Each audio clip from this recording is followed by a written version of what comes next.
नमस्कार, आप देख रहे हैं शिखर तक न्यूज 24। ग्राम सभा सोनरा बुद्ध विहार कार्यक्रम में पूज्य भंते जी द्वारा दिया गया उपदेश। दिनांक 8 अप्रैल दिन मंगलवार को ग्राम सभा सोनरा में बुद्ध विहार पर दूर दूर से उपस्थित पूज्य भंते जी द्वारा कार्यक्रम में आए हुए बौद्धिस्ट लोगों को उपदेश दिया गया।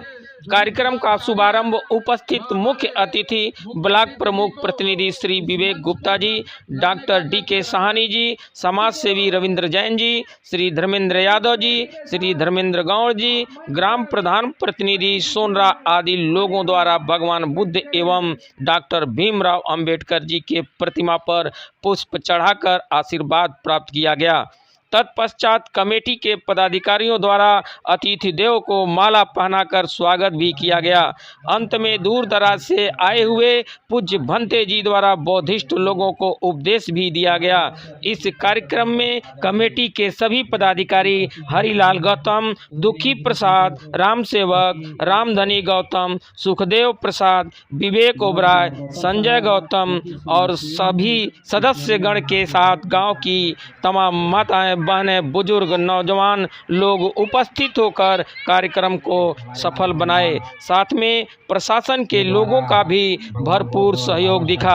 रिपोर्टर जितेंद्र पटेल की खास रिपोर्ट, शिखर तक न्यूज 24, जमी से हकीकत तक, सोनरा जनपद महाराजगंज। आकर आप लोग मंच से हमारे सम्मुख जो महिलाएं बैठी, आप कितार वस्त्र अगर बैठती तो तीसरा पंक्ति लेने में आसानी होता है। हम लोग नमन करते हैं, उसके बाद तीसरा फसील होता है, तो नमन करने में हमको थोड़ा आगे की जगह होना चाहिए, तो इसको आप लोग ध्यान देते हैं तो अच्छा रहता है।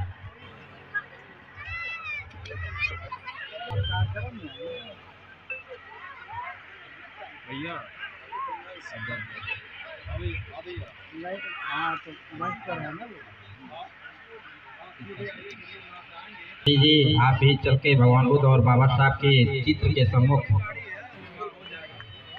आप लोग पुष्प चढ़ाकर अर्चन कर लेंगे।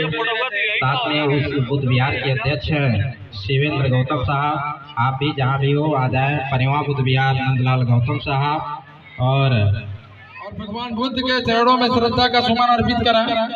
श्रद्धे रमेश भाव जी और साथी खरचौली से करा, और साथ ही भट्टी टोला शीतलापुर के जो नौजवानों की टीम है, बड़ी उपाध्यक्ष दुखी प्रसाद जी माल्यार्पण कर रहे हैं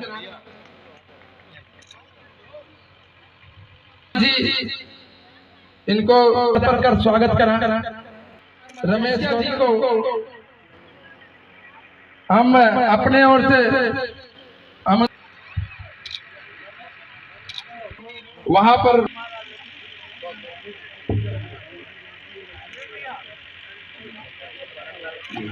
श्री दुखी प्रसाद जी को जो मिशन गायक है, यकीन नहीं मानेंगे। उसी को कहे कामेश में चाचारा बेरमणि शिक्षा परम समाधि। बहुत से ऐसे लोग हैं कि दूसरे माँ बहन को पहचानते नहीं है।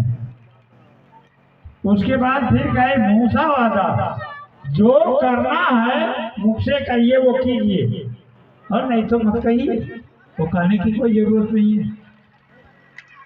उसके बाद ये 4 सील हो गया, 5वां सील सूरा मेरे मुख को मार जाना। देखिए मैं देख रहा हूँ, इसीलिए कहा कि अम्बेडकरवादी और बुद्धवादी में अंतर है और दोनों लोग में बंटवारा चल रहा है।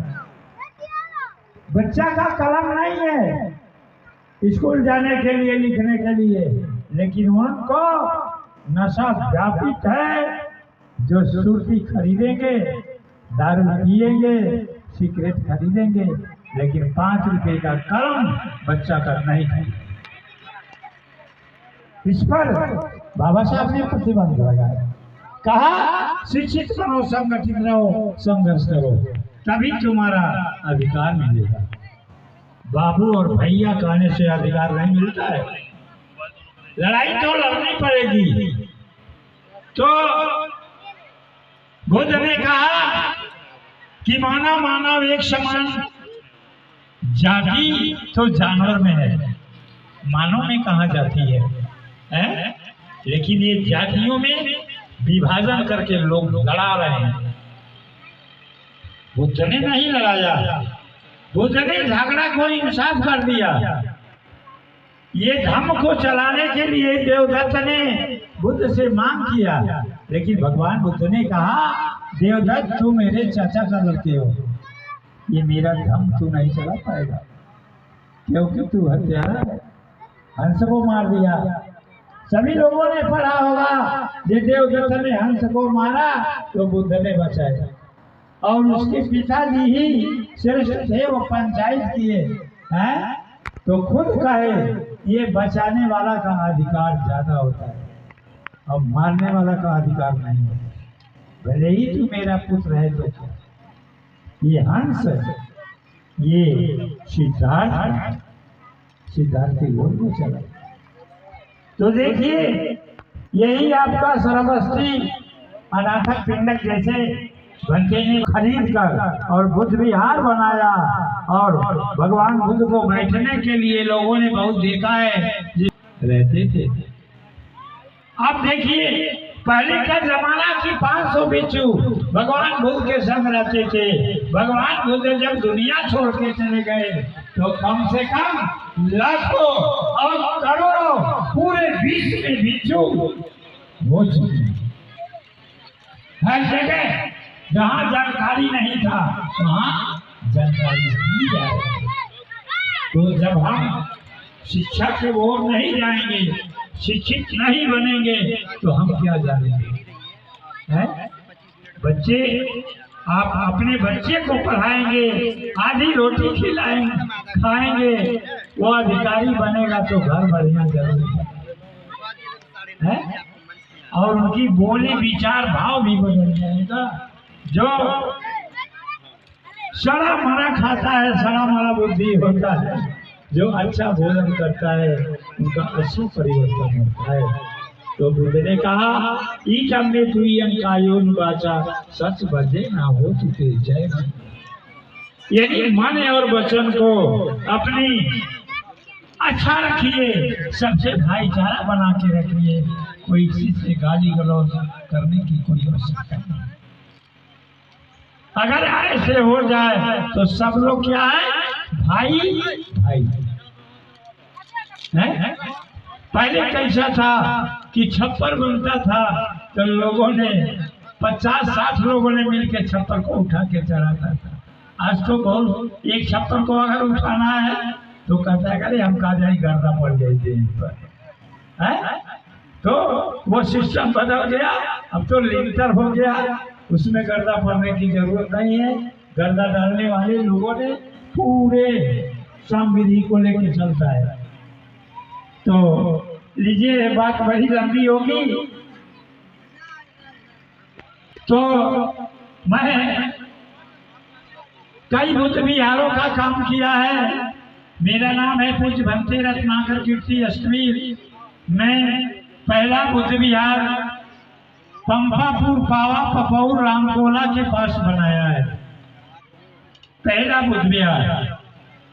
उस बुद्ध विहार का नाम प्राचीन काल बुद्ध विहार, प्राचीन काल बुद्ध विहार। वहाँ बौद्धों का खंडहर है, वहाँ पोखरा है, स्तूपा है, झाड़ी है, अंबेडकर पार्क है। वहाँ पर 8 दिन शिविर चला है। कल समापन रहा 7 को, वहाँ से लोग आया।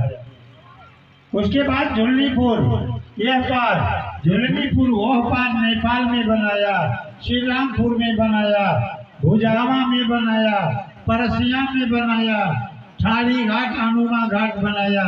वो हमारे शिष्य हैं जो दयानंद कीर्ति नाम रखे हैं, उनसे मैंने त्रिवेणी धाम में बुद्ध विहार का स्थापना किया है, आनंद बुद्ध विहार। हर कदम कदम पर आप लोगों को ठहरने के लिए, पानी पीने के लिए, अच्छी बात सुनने के लिए, जानने के लिए बनाया गया है और बनाया जा रहा है। लेकिन आप लोगों का समय नहीं होता।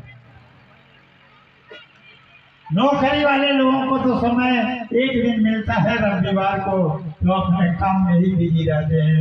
गृहस्थ लोगों ने भी अपने काम में बिजी हैं। जब तीर्थ यात्रा आता है तो घूमते हुए जाते हैं और फिर वहाँ जाते हैं जहाँ कहते हैं कि नहा लो, सारे दुख दूर हो जाएंगे। तो जो नहाने जाते हैं वो फिर क्यों दुखी हो जाते हैं, क्यों बुखार हो जाता है? नहीं होनी चाहिए। तो ठीक है, लीजिए बात को ढूंढिएगा। तो कोई यही विराम देते हुए